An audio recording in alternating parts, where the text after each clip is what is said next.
Unlike other Korean groups, BTS lacked the resources and opportunities others had in the Korean music and entertainment industry. This is why they had to find ways of creating and spreading their own content. So naturally, there are some trends that BTS has accidentally created or helped popularize. So in this video, I'm going to rank some of them. But before, I want to highlight that I'm not saying that BTS invented all of the following things, just that they made them trends. I repeat, BTS did not invent all of these things, they just popularized them. So please watch the full video with my explanations before commenting. Also, a special thank you to Mega, who let me add some things from her Twitter thread. Number 11, popularizing big performances.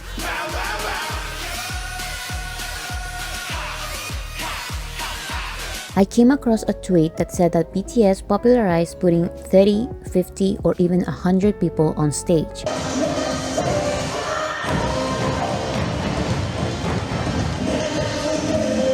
And on this video by the channel Heyday, Korean dancers said that BTS were the ones who started to have lots of dancers and that it became a hot topic when they did it. 근데 저렇게 진짜 댄서 많이 쓰기 시작한 게 방탄이 아마 시작일 거야.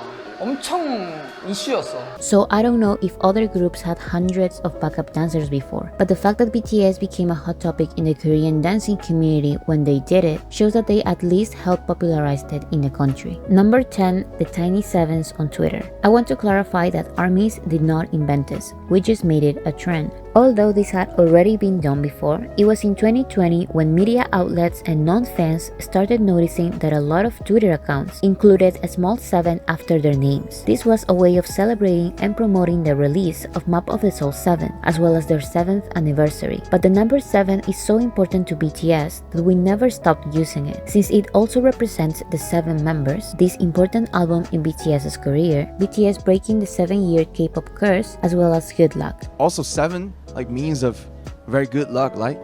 Yeah, like jackpot. Lucky number 7. Yeah, lucky number 7. And I say that this really became a trend when ARMYs started doing it because it was the first time it was actually noticeable. Around that time, there were a lot of articles explaining the trend to locals who googled, what does the Tiny 7 on Twitter mean? This had such a big impact that many famous verified accounts joined the trend, such as Paper Magazine, Mason Ramsey, DJ Swivel, The Tonight Show, and The Late Late Show. Nowadays, it's extremely common for other fandoms to include a symbol that represents their favorite artist when they have a comeback. And I've also seen fans of movies, series, and YouTubers doing the same. Number 9, reacting to their own music videos.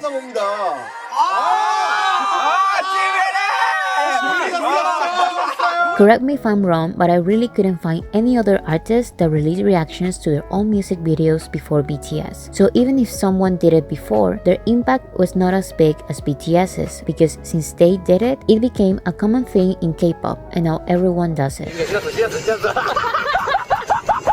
Number 8, unboxing their own albums. 여기 CD가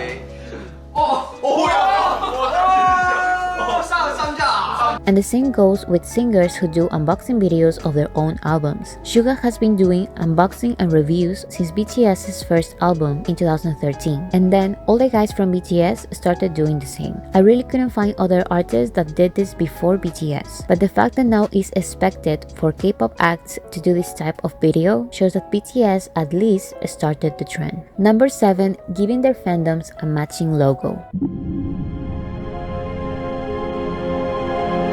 Beyond the same, BTS. It was always pretty common for singers to give their fandoms a name. However, BTS were the first to give their fandom a logo, and not any logo, but a matching fandom logo in 2017. Since then, other groups have also given logos to their fandoms, and some of them also match their group logos. Number 6, releasing music on Fridays. Here in the United States, artists put out singles, 1 single, 2 single, 3 single, before the record drops. In South Korea, you don't do that. For years, Korean artists have released their songs and albums on Mondays, since the tracking week for Korean music shows begins on this day and ends on Sundays. However, since BTS saw a real opportunity for success in the West, they've been releasing their music on Fridays, because the Billboard charts tracking week begins on Fridays and ends on Thursdays. So releasing music on Fridays will make the artists lose points in Korean charts, since only 3 days are being counted instead of the full 7. However, BTS are the only ones that could release on Fridays and still accumulate enough points to sweep the entire following week on music shows, with only 3 days of tracking, as we've seen on music shows for the past years. So, since they started doing this, other Korean singers began doing the same, risking their first wins on Korean music shows and prioritizing their small chance in the Billboard charts. Number 5. Halloween dance practices.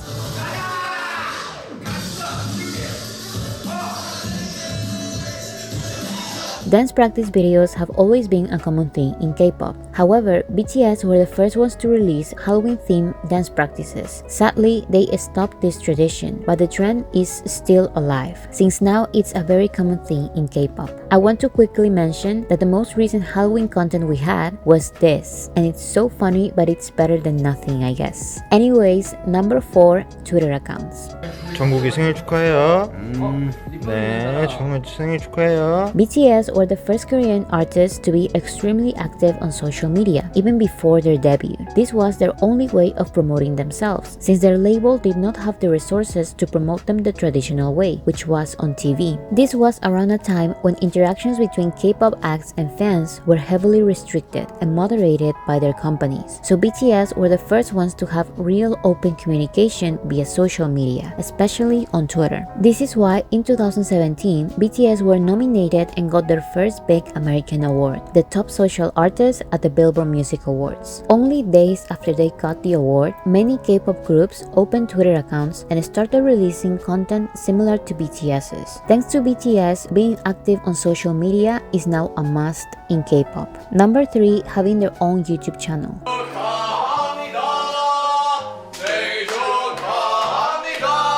Nowadays, it's almost impossible for a group to debut without a YouTube channel that includes casual content, such as vlogs, behind the scenes, and other videos similar to BTS's Bangtan Bombs and Bangtan episodes. But it was not always like this. BTS have been releasing this type of casual behind the scenes content on their YouTube channel since pre-debut, but it was only after BTS started gaining significant worldwide popularity that other groups started their own YouTube channels. And I really don't think it's a coincidence that all of these groups started their YouTube content on November of 2017. After they won their first Billboard Music Awards, there were groups that first created their YouTube channels, groups that revived their abandoned YouTube channels, and groups that rebranded their YouTube channels to include more personal content and not only music videos and performances. Of course, I'm not saying that BTS invented having YouTube channels or releasing casual, more personal content. I actually found a couple of others that did the same, but none of them to the extent of BTS or as successful as them, proving that it was at least an inspiration to these other groups to do the same. Number 2, popularizing vlive. 이번에서 뭐하게 자꾸 왜 자꾸 멈춰 재미로 하는 거지 Naver, the Google of Korea, launched their live video streaming service vlive, also known as V-Up, in 2015. The website had a couple of groups active since its release, but BTS were the ones who started gaining massive worldwide success around this time. Therefore, they were the ones that brought the most international traffic to the app.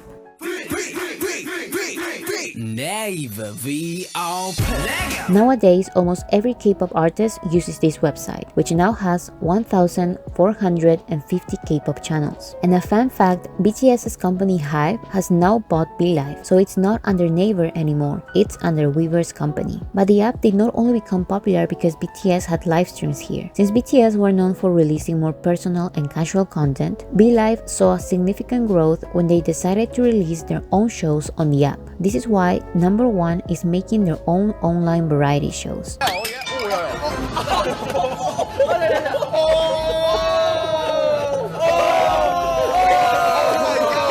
The biggest type of content BTS has created is making their own online variety shows. Before them, there were a couple of K-pop groups that had their own variety shows, but all of them were filmed and broadcasted by Korean broadcasting stations. And again, since BTS came from a very small company, they were not invited to pre-existing variety shows, and having a TV network to produce their own was even harder than being invited to one. This is why they created Run BTS, their own variety show available only online, and also the first first variety show ever to not be affiliated to pre-existing broadcasting stations. Run BTS was filmed by their own staff and posted on vlive for free, and their other show, Bon Voyage, was posted on the premium version of vlive. And like I just mentioned, this show's popularity guaranteed the success of the app. Now, almost every Korean group has their own variety show with similar content to the one of Run BTS. The majority of them are easily accessible on YouTube or vlive. And of course, since BTS became the biggest group in the world, they began to be invited to every variety show. And broadcasting stations are more than happy to premiere their other shows, such as In the Soup on cable TV. And get ready because Run BTS is coming back soon and we are getting lots of fun moments.